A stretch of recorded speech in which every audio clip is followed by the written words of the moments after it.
Salut à tous, Club Sport en France, 21e du nom. Et oui, déjà, la saison passe vite.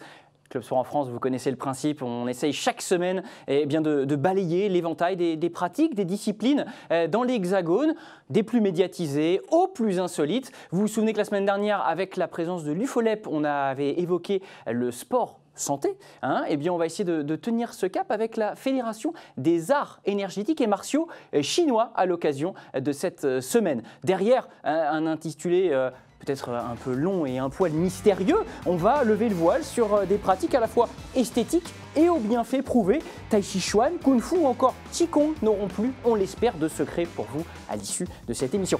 Ils n'en ont pas, en tout cas pour nos invités sur ce plateau. Ils représentent une fédération jeune, on pourrait même dire adolescente, compte tenu de sa croissance. On évoquera ensemble ses fonctionnements et ses objectifs. Autour de ce plateau bien garni, j'ai d'ores et déjà l'honneur de vous présenter Wenjia Cambrelang. Bonjour Wenjia. Bonjour. Comment allez-vous? Ça va bien. Alors vous êtes enseignante de Tai Chi, médaillée d'or Europa Tai Chi 2017 d'ailleurs. 2018. 2018. Ouais, 2018. Je suis enseignante de Qigong et de méditation pleine conscience. Et vous êtes avec nous pour nous parler des vertus de vos enseignements notamment. En face de cette table, on va parler des arts un petit peu plus externes avec la présence notamment de Serge Lefadvin qui est avec nous aujourd'hui. Bonjour Serge. Bonjour. Vous enseignez le Kung Fu et vous êtes venu avec un outil dont on parlera tout à l'heure.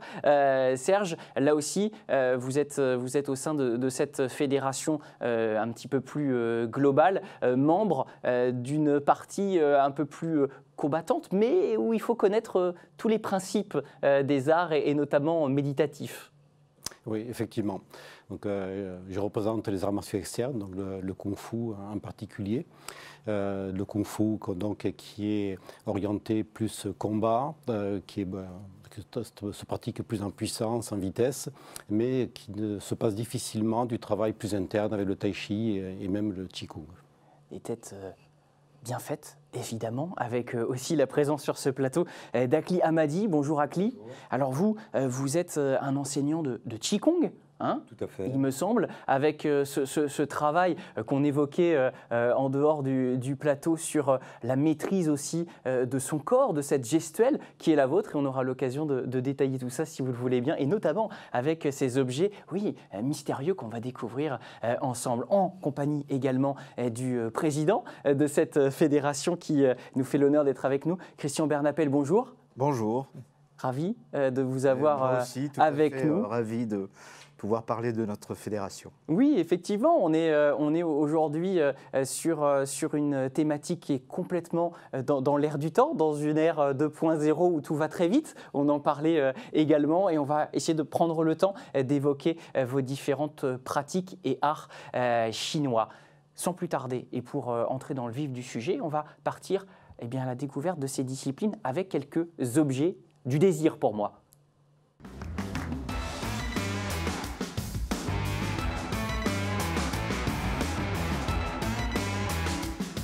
Oui, parce que des disciplines, c'est bien d'en parler, c'est bien de les évoquer, mais on a souvent un rapport charnel avec certains objets qui sont très importants. En ce qui concerne vos pratiques, et notamment pour le Tai Chi, il y a un éventail qui peut être amené à servir. Montrez-nous, Christian, de quoi il s'agit et quel est son usage. Peut-être qu'il y a un message aussi, je ne sais pas. Dites-nous tout, parfait, c'est parfait. On le voit très bien cet éventail. Alors cet éventail représente assez bien ce que, l'objectif de nos disciplines, puisque les deux idéogrammes se résument en... Si vous pouvez le tourner vers la caméra, super. Ça veut dire yen, ça veut dire longévité, encore et encore.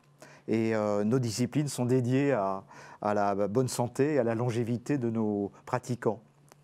Et l'éventail est un instrument, je dirais un attribut plutôt, qui permet de pratiquer nos disciplines, qu'elles soient sous forme de tai chi. Il y a des formes qui existent également dans le kung fu. Les lames peuvent être métalliques, donc ça peut être un instrument martial. Et le maniement de l'éventail est en général très élégant et permet de développer la souplesse et l'agilité. Alors, vous travaillez, tout comme Weijia, sur des disciplines internes. On a entendu Serge utiliser le terme externe. C'est quoi la différence déjà, hein, quand on dit ça, ça peut paraître un petit peu simple, mais expliquez-nous quand même les différences internes, externes. Vous travaillez, vous, sur l'esprit Weijia, c'est ça ? Oui, en fait, je suis enseignante de Qigong. Ouais. Qigong, c'est l'un des 5 piliers de la médecine traditionnelle chinoise. Qi, ça veut dire le souffle, l'énergie, parce que pour les Chinois, notre vie dure entre une inspiration et une expiration. Tout ça pour dire que quand on ne respire plus, on est mort. Tout ça pour dire que le souffle, c'est quelque chose d'extrêmement important. Donc, dans le Qigong, on travaille 3 choses. On travaille le Qi, le souffle. Donc, on travaille aussi le mouvement. Le mouvement, il est accompagné pour travailler, pour rendre notre souffle plus long, plus profond. On travaille surtout aussi notre esprit, parce que l'esprit vagabonde. Et donc, normalement, on amène, chaque fois qu'on le rencontre, qu'on la vagabonde, on la ramène à des points de concentration. Donc, c'est pour ça, non seulement le Qigong, ça nous permet d'être plus souple, et puis aussi, ça travaille le mental. C'est une méditation en mouvement. Donc, on a du mouvement. À Cli, on a également la volonté d'être dans une certaine philosophie, quelque part, au niveau du Qigong. Oui, tout à fait, parce qu'en fin de compte, c'est une approche psychocorporelle. Donc, effectivement, le mouvement, comme il a été dit, donc c'est important dans nos disciplines. Mais il y a également le corps et l'esprit. Et du coup, à travers l'esprit, c'est nourrir l'esprit à travers différents aspects. Donc, effectivement, à travers la philosophie. Mais du coup, en nourrissant notre corps, on vient nourrir notre esprit. Et le Qigong a aussi donc ses objets à lui, c'est ça ? Oui, tout à fait. En fin de compte, bien sûr. Que vous avez, hein, on a... Voilà, tout à fait. Donc là, j'ai apporté deux instruments. Une balle de tai chi qui est en bois, du bois massif, mais aussi un bâton relativement court. Au-delà de l'approche corporelle, hein, c'est-à-dire faire bouger notre corps, toutes les articulations, les segments musculaires et articulaires, on peut utiliser différents types d'instruments comme ceux-là. Alors, il en existe bien d'autres, parce qu'en Qigong et en tai chi, on a énormément de possibilités. Et on va donc utiliser ces instruments qui ne sont que le prolongement de notre corps pour aller requérir d'autres mouvements en profondeur avec une très grande souplesse, une certaine mobilité, ouverture. Même beaucoup d'amplitude d'ailleurs sur les images au niveau voilà, des articulations. Et puis l'instrument est aussi par extension, une extension de notre corps et de notre esprit, tout comme l'épée, mais aussi dans une approche philosophique et artistique, tout comme le pinceau en calligraphie. Très souvent, les grands maîtres de tai chi, de Wushu ou encore de Qigong sont parfois, même souvent, des grands maîtres de calligraphie, puisque du coup, entre le pinceau et on va dire l'épée, évidemment, le cheminement est possible, quoi. Donc, une pratique qui est vieille de plus de 5000 ans, je crois. Hein, Weijia, on est sur la volonté d'augmenter l'énergie vitale aussi, hein, d'être dans une économie et dans une volonté de la garder pour mieux s'en servir.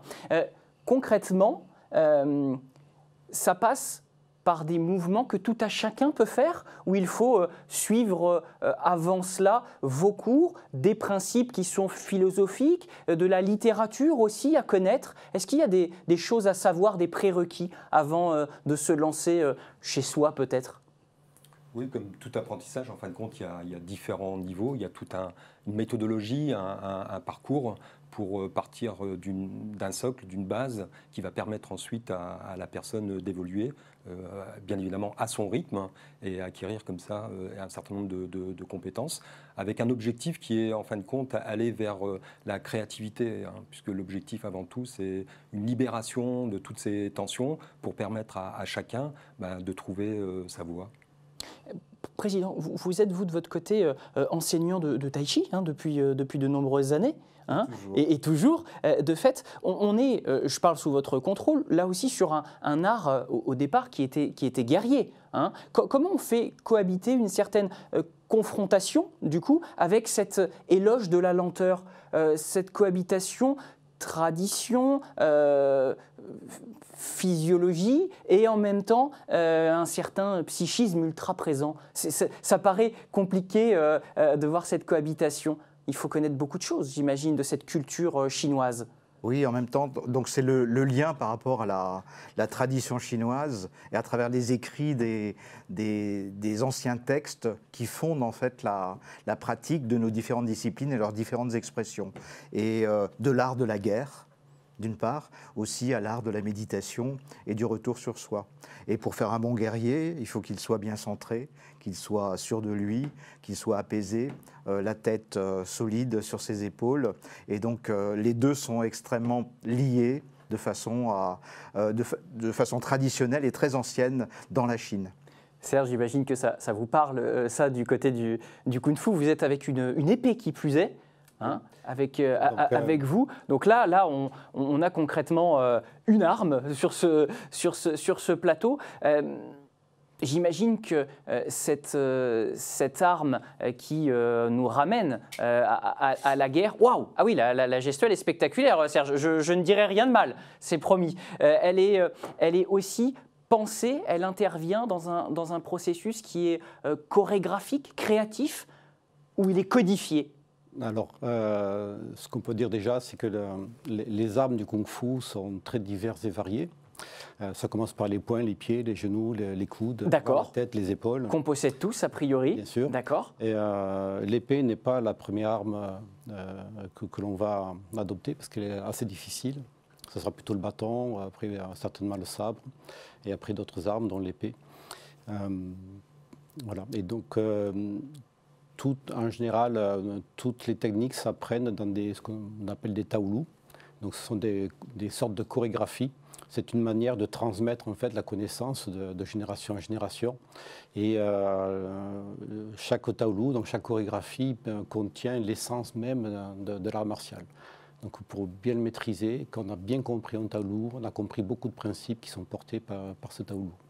Et c'est marrant, je me tourne vers vous, Christian, parce qu'il y a un objet dont on n'a pas parlé et que vous avez aussi convié sur ce plateau. C'est un livre, puisque la littérature, la connaissance, entre guillemets, de certains préceptes et d'une tête bien faite sont aussi au cœur de ce projet de travail au niveau des disciplines, n'est-ce pas? Oui, ça rejoint le wen et le wu, c'est-à-dire la plume, l'écriture, et le wu, c'est le poing ou la main. Donc l'écriture et la main sont étroitement liées et sont d'abord dans la perspective de la culture chinoise, et elle sous-tend en fait tous les arts. Weijia parlait tout à l'heure de 5 arts, de 5 grandes voies d'art, et les arts énergétiques et martiaux sont l'une de ces voies, et s'inspirent de ces textes classiques. On les appelle les textes classiques. Weijia, votre discipline, entre guillemets, connaît un grand essor dans l'Hexagone, avec notamment peut-être ces pratiques sédentaires qui sont en creux derrière ça et qui demandent aux gens et qui proposent aux gens donc un axe de travail différent. C'est la seule raison qui fait qu'aujourd'hui, on parle beaucoup notamment du Qigong et des arts martiaux chinois. Pour moi, en fait, le Qigong et Tai Chi, ce n'est pas seulement un exercice corporel, c'est un exercice corps-esprit. Et du coup, à travers tous ces exercices, ça nous permet une meilleure connaissance de soi face à des situations des environnements extrêmement stressants. On est beaucoup plus ancré, on est beaucoup plus... on trouve une joie, la paix intérieure. Et ça nous permet beaucoup plus facilement face à des situations stressantes. C'est pour ça aussi peut-être que dans les entreprises maintenant aussi, il y a de plus en plus d'accompagnement des changements. Tout ça, c'est par exemple à HEC, je suis en train de monter un programme avec HEC justement pour intervenir cette partie corps-esprit. On y reviendra effectivement sur cette démocratisation, popularisation, mais dans le sens d'une découverte au plus grand nombre de vos pratiques. Juste avant, et pour évoquer ces spécificités, nous avons rencontré une pratiquante qui évoque pourquoi elle a effectué cette mue, en quelque sorte, elle qui était une ancienne judokate. Elle évoque justement les spécificités de vos disciplines. ce qu'on peut imaginer, c'est quand on observe de l'extérieur, c'est une pratique lente, molle, sans grand intérêt en fait. Et c'est ce que je pensais, c'est ce que j'ai pensé pendant plus de 15 ans en fait. Et quand on rentre dedans, on s'aperçoit que c'est au contraire un art martial énergétique, mais qu'effectivement l'énergie est interne et qu'on ne la fait pas sortir à l'extérieur comme ce que j'avais pratiqué en judo par exemple. J'ai l'impression qu'il y a une circulation effectivement de l'énergie et qui n'est pas qui s'extériorise mais pas de façon visuelle, comme dans un coup de pied au karaté ou comme dans une prise de judo où vous explosez, votre énergie explose et là l'énergie est là mais elle sort de manière j'allais dire elle sort de manière interne, mais c'est paradoxal, mais c'est un peu ça. Avec ces mots dans le feu de l'action du côté du Jardin du Luxembourg à Paris, ressortent ces mots que vous aviez tout à l'heure à Cly. Moi, qui suis un béotien, comme beaucoup de Français qui nous regardent actuellement, les différences avec le yoga, par exemple, que l'on pourrait comparer de loin, évidemment, pour évoquer une autre pratique qui connaît un grand succès chez les citadins. Weijia, Cly, si vous voulez. Ouais, je suis grande pratiquante de yoga aussi, j'adore le yoga. D'accord. Il y a des similitudes, c'est-à-dire en fait on cherche toujours cette union entre l'homme et l'univers. Ça c'est peut-être le côté, tout ce qui est côté similaire. Par contre, il y a une grande différence, je trouve, c'est que par rapport à yoga, il est plus statique, il est plus au sol, et tandis que le Qigong, Qigong ou Tai Chi, on demande une certaine coordination entre membres inférieurs et membres supérieurs. Du coup, selon les études scientifiques des Américains de Harvard Medical School, en fait, les gens qui pratiquent le Qigong ou le Tai Chi, en vieillissant, ils ont moins de risques de se tomber parce qu'ils ont meilleure perception dans l'espace. Ça, pour moi, c'est peut-être la plus grande différence. Je ne sais pas, qu'est-ce que vous en pensez? D'accord, effectivement. En tout cas, c'est ce qui pourrait être évoqué, quand bien même on retrouve une certaine complémentarité avec les deux pratiques. En tout cas, elles connaissent un vrai gros succès. Le succès de la fédération, notamment, on va l'évoquer sans plus tarder, Fédécodage.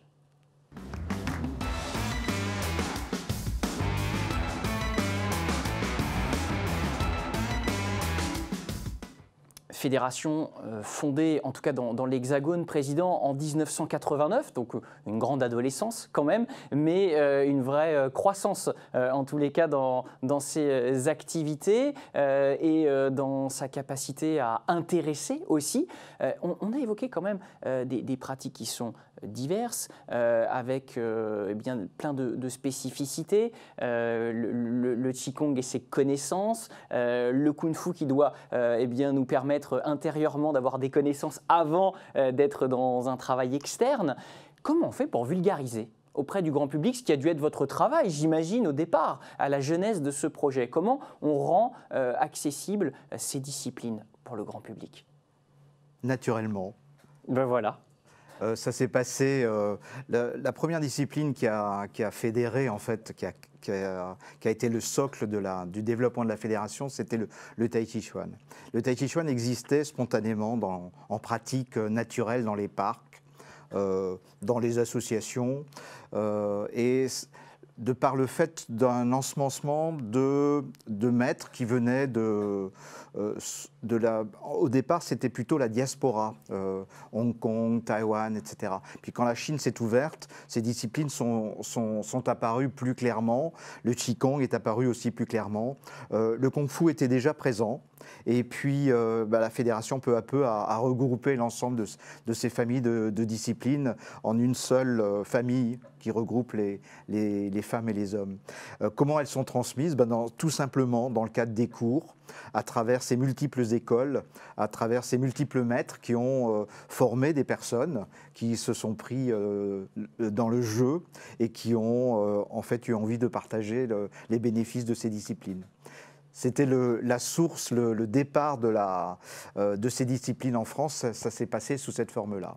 Ensuite, il y a une structuration, bien sûr, qui s'est mise en place à travers des mises en place plus structurées de diplômes qui ont été nécessaires par rapport aux structures de l'État. Et de fait, tous ces enseignants dont vous faites partie autour de cette table favorisent cette inclusion, et l'objectif peut-être pour tout à chacun, c'est d'être après en mesure de distiller soi-même cet enseignement. L'objectif, c'est d'avoir un savoir qui est partagé.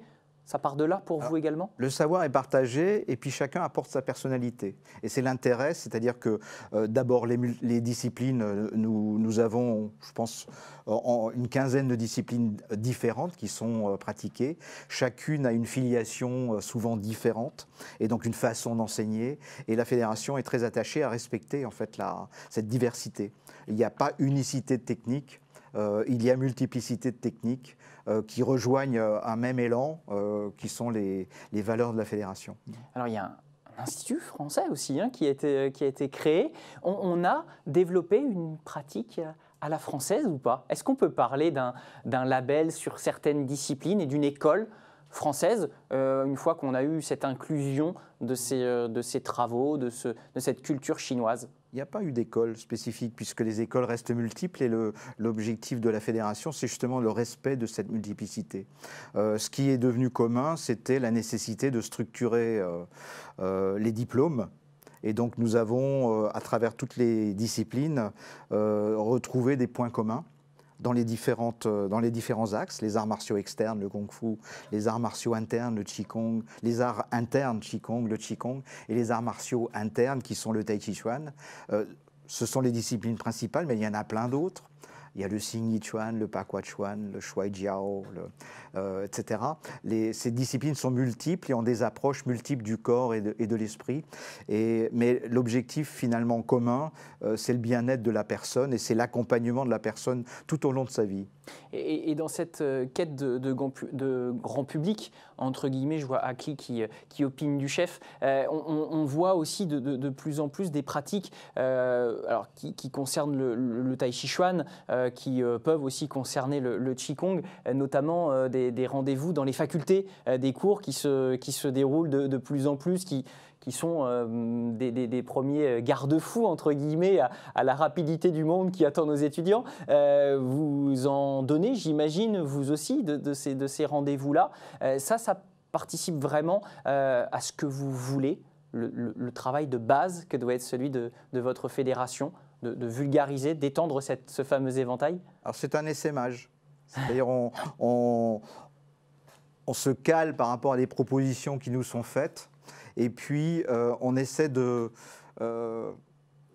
d'ensemencer, en fait, de donner le goût aux jeunes, aux personnes plus âgées qui viennent nous rejoindre pour partager un cours et pour découvrir la magie, en fait, de pratique de ces disciplines. Et je pense que Aki peut témoigner en la matière, puisqu'il intervient dans des universités. Oui, tout à fait. Effectivement, aujourd'hui, le Qigong, le Tai Chi, le Wushu est très prisé par le grand public parce qu'on a cette possibilité d'ouvrir à cette diversité. Et puis aussi, il faut le dire, c'est un art de vivre également qu'on essaie de partager. Mais on ne fait que partager, on joue le rôle de catalyseur. Après, c'est à tout un chacun de prendre ce qu'on propose et de le développer au sein de notre fédération. C'est cette diversité qui fera ensuite la richesse. Et parmi les jeunes, effectivement, les jeunes aujourd'hui, moi j'enseigne en université, les jeunes sont, comme le grand public d'une façon générale, il faut le dire, sont à la recherche tout simplement de valeurs aujourd'hui. Et c'est vrai qu'un art de vivre, la philosophie, tout ce que l'on peut proposer, mais il y a bien évidemment d'autres disciplines comme le yoga, bien évidemment, on ne prétend pas avoir l'exclusivité, bien évidemment, mais donc du coup ça plaît, d'autant plus que la spécificité de notre art, c'est ralentir, se poser, prendre conscience effectivement de l'instant qui passe, prendre un peu de recul, et tout ça effectivement répond réellement à une attente. Donc on est là pour jouer ce rôle de catalyseur et essayer d'aller un peu plus loin. Art de vivre, effectivement, bien fait aussi, thérapeutique, on le disait évidemment en préambule de cette émission. On va donc l'évoquer un petit peu plus dans cette rubrique Fait débat.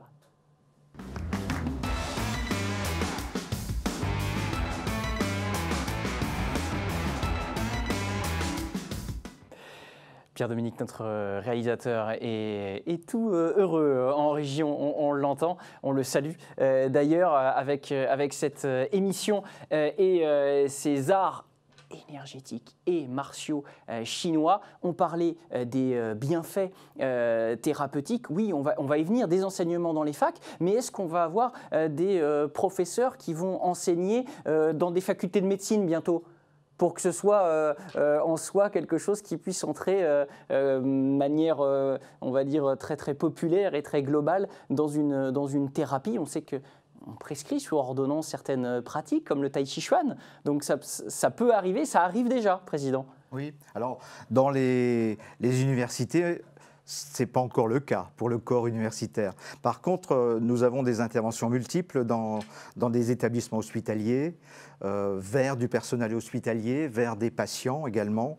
Des expériences très intéressantes sont faites dans divers lieux en France, avec un suivi médical et une mesure des progrès que font les personnes et de ce que ces disciplines leur apportent dans une pratique régulière, en soins de suite par exemple, après des maladies graves, ou bien en soutien également, vers les personnes âgées. Il y a de multiples développements sont possibles grâce à ces disciplines. Usage médical à l'étude et de toute façon uniquement réservé aux professionnels de santé, y compris pour le Qigong. On va quand même écouter un cardiologue qui évoque ces bienfaits de ces pratiques sur les périodes dont vous parliez, Christian, à l'instant. Dans le cadre de l'association, je suis amené à prescrire de l'activité physique pour une bonne partie de mes patients.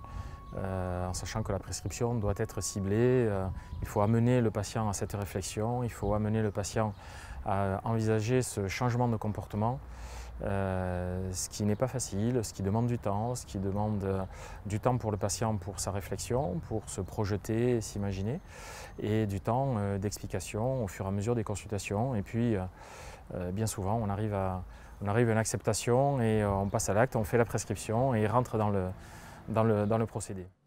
Et on arrive à harmonier ce corps, cet esprit, en même temps, comme le suggère le docteur Tarabia à l'instant. Donc c'est quelque chose, ça doit vous faire plaisir. Weijia, ce sont des pratiques qui sont rentrées quelque part dans un processus scientifique, quelque part. Oui. Oui. D'ailleurs, j'enseigne aussi à l'hôpital Saint-Antoine depuis le mois de septembre.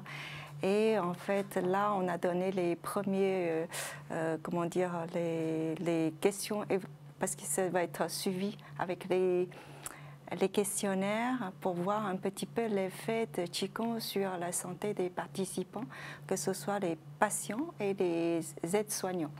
Donc on verra dans quelques mois, il y aura, parce que là pour l'instant c'est le premier test, juste le questionnaire du départ. Après tous les 3 mois, il y aura d'autres questionnaires pour suivi. Voilà. D'accord. Pour voir un petit peu. Il y avait un objet que vous aviez devant vous, Weijia, entre chaque posture, entre chaque séquence pour amener à la méditation, vous avez une petite cloche, enfin c'est pas une cloche, comment on pourrait appeler ça, un gong? Oui, un gong, en fait, le gong, je l'utilise parce que tous mes cours de Qigong commencent par un petit moment de méditation. Parce que quand les élèves arrivent, souvent ils sont très très agités. Du coup, ils sont pas dans Qigong, c'est très différent. C'est pas un gymnastique. Donc il faut qu'ils soient déjà dans un état méditatif. Et donc il fait les Zhanzhuang, c'est les postures de méditation debout. Et donc je fais un petit gong. Et vous pourriez nous faire un petit gong pour lancer la prochaine rubrique, même si on n'est pas en état méditatif?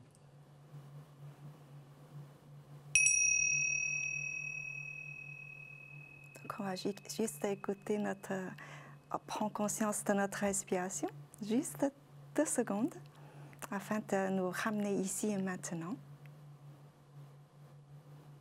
Et je ressonne une fois le gong pour finir, et puis vous pouvez revenir au plateau. Eh bien, on va essayer de lancer le quiz quand même pour tester nos invités après ce petit moment apaisé.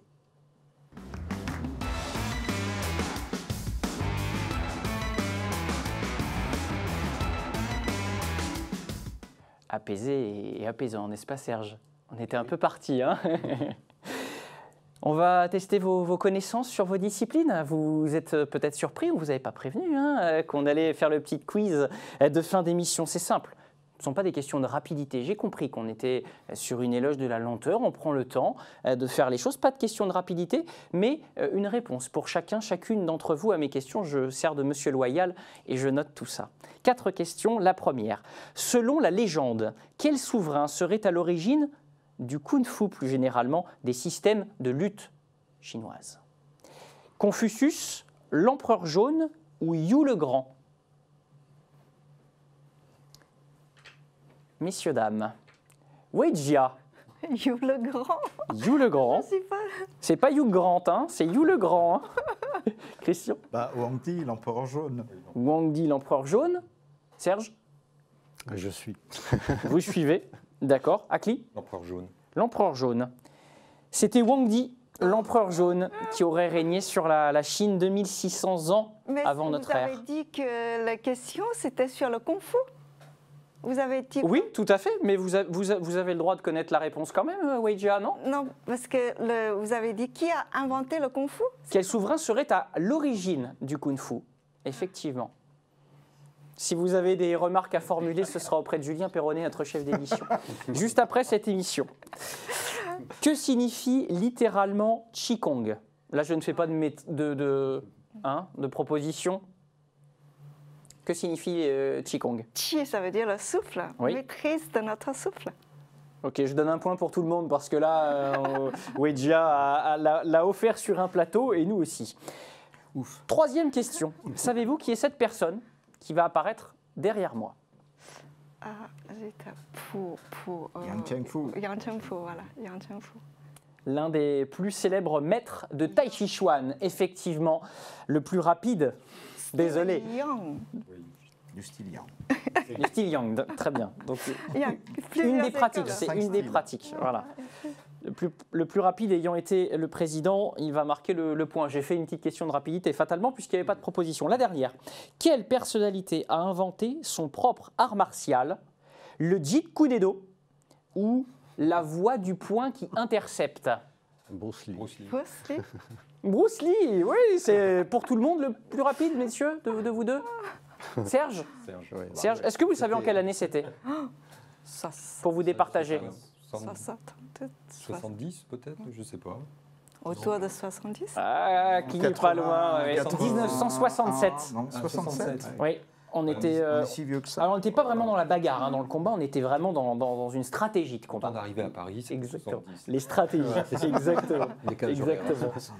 Bon, vous repartez avec tous le même nombre de bonnes réponses, hein, donc on ne vous départagera pas. Ce n'était pas l'objet de cette émission. Merci en tout cas d'avoir répondu à notre invitation. Ça a été un plaisir, Serge, Akli, Wei Jia, Christian, de vous avoir.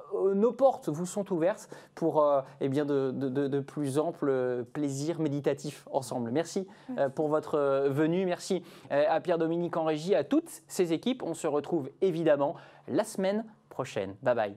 Merci.